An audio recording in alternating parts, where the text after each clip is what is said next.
प्रश्नावली 11.3 का 5वां प्रश्न है। डैनियल एक ऐसे घनाभाकार कमरे की दीवारों और छत पर पेंट कर रहा है जिसकी लंबाई, चौड़ाई और ऊंचाई जो क्रमशः है 15 मीटर, 10 मीटर और 7 मीटर है। तो हम इसको ले लेंगे L, इसको ले लेंगे B, इसको ले लेंगे H। पेंट प्रत्येक केन की सहायता से 100 वर्ग मीटर क्षेत्रफल पर पेंट किया जा सकता है। यानी कि एक केन जो है, डब्बा जिसमें पेंट है, अगर हम उसको यूज करेंगे, लगाएंगे, तो केवल 100 वर्ग मीटर पर ही वो यूज हो पाता है, फिर खत्म हो जाता है, कहने का मतलब। ठीक है, तो हमको ये बताना है तो उस कमरे के लिए उसे पेंट की कितनी कैनों की आवश्यकता होगी, कितने डब्बे उसको खरीद के लाने होंगे। बीमाएँ देखिए LBH, और पेंट कितना खर्च होता है एक डिब्बा 100 वर्ग मीटर में, ये हमको दिया गया है। और एक हमको दिया गया है पेंट कहाँ करेगा, केवल कमरे की दीवारों और छत पर, यानी कि फर्श पे पेंट नहीं किया गया है। ठीक है, तो ये विमाएँ हमको दी गई हैं। अब हम उसने पेंट कहाँ किया, देखो पेंट किया कमरे की 4 दीवारों, कमरे की 4 दीवारों, और कहाँ किया, छत पर। तो कमरे की 4 दीवारों और छत का जो क्षेत्रफल होता है, पृष्ठीय क्षेत्रफल, वो कितना होता है, जैसे कि मैंने आपको कल वाले प्रश्न में भी बताया था। देखो पहले हम क्या करते हैं, पूरे का निकाल लेते हैं, LB धन BH धन HL। अगर हम फर्श पर भी पेंट करते तो हमको इतने पेंट की जरूरत पड़ती। अब हमने क्या किया, हमने फर्श पे पेंट नहीं किया, तो फर्श की जो विमा है, एक होती है इसमें लंबाई और एक होती है इसमें चौड़ाई। ठीक है, फर्श में क्या है, केवल लंबाई और चौड़ाई है, तो इसका क्षेत्रफल कितना होगा, L गुणा B। तो इतने में हमने पेंट नहीं किया, तो पूरे में पेंट किया, ऋण आप कर दो, घटा दो, LB को घटा दो। ठीक हो गया, तो ये हो गया बराबर 2।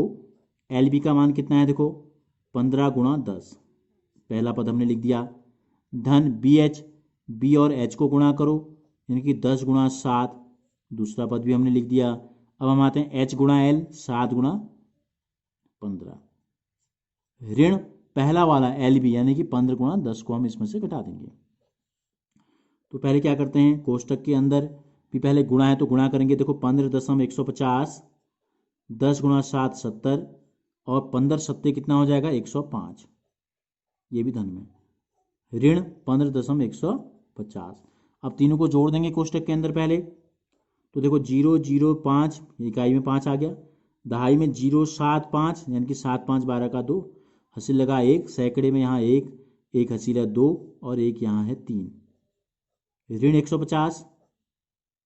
ठीक है, तो 325 का दुगना, 3 का दुगना 600, 25 का दुगना 50, ऋण 150 कितना आ गया, 500 वर्ग मीटर। क्षेत्रफल था तो सब क्या है, मीटर में है, तो कितना आ जाएगा, 500 वर्ग मीटर। अब हमको ये दिया है कि 100 वर्ग मीटर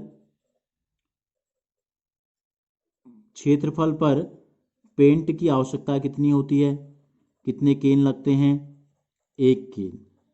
100 वर्ग मीटर क्षेत्रफल पर अगर हम करें तो हमको 1 केन की आवश्यकता होती है। 1 वर्ग मीटर अगर होगा तो कितनी आवश्यकता होगी, 1 केन के 100 भाग करने पड़ेंगे, इतने केन। अब इसके बजाय हमें क्या है, हमारा जो पृष्ठीय क्षेत्रफल आ गया, ये आ गया 500 वर्ग मीटर पर पेंट की हमें कितनी आवश्यकता है, ये हो जाएगा 1 पर जितनी है उसको हम 500 से गुणा कर देंगे।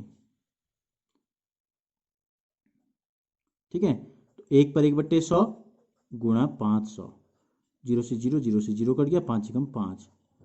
तो हमसे पूछा था कितने केनों की आवश्यकता होगी, 5 केनों की आवश्यकता होगी। तो ऐसे भी आप लगा लो, 500 वर्ग मीटर है, पहले 100 पर 1, दूसरे 100 पर 1, तीसरे 100 पर 1, चौथे 100 पर 1, पांचवें 100 पर 1, तो 5 केन की हमको आवश्यकता होगी इतने क्षेत्रफल को पेंट करने के लिए।